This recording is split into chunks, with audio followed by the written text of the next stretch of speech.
अरे अनिकेत काय झालं? सर आता याचा वर्ग काढायचा कधी, हा प्रश्न सोडवायचा कधी, एवढा मोठा प्रश्न आहे, गडचिरोलीला आलेला आहे. बरं, गडचिरोलीला पोलीस भरतीला आलेला हा प्रश्न आहे आणि हा सोडवायचा कसा असं याचं म्हणणं आहे. सगळ्यात पहिले अनिकेत मला हे सांग, हा पूर्णांक कसा आहे? पूर्णांकयुक्त अपूर्णांक आहे. पूर्णांकयुक्त अपूर्णांक आहे. सर त्याचा वर्ग घ्यायचा कधी तुम्हाला सांगतो. पहिला कंस आणि दुसरा कंस कसा आहे अनिकेत? सेम, फक्त इथं प्लस आणि इकडे काय मायनस आहे.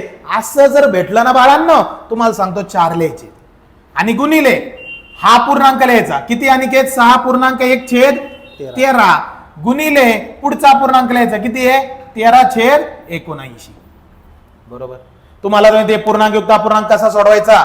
या 6 न 13 ला गुण अनिकेत 13 सक 78. मग 4 गुणिले हे 78 आणि 1 किती होतात? 79 भागिले 13 गुणिले 13/79. बरोबर. 79 गेला, 79 गेला, 13 गेला, 13 गेला, हातात किती उरलं? 4. म्हणजे येणार उत्तर किती? पर्याय क्रमांक किती रे? 4. समजलं आता? आता कधीच विसरणार नाही. Very good. पुढचं उदाहरण तुम्ही पण विसरायचं नाही आणि कमेंट करायची. चॅनलला फॉलो करा, शेअर करा. खूप खूप धन्यवाद.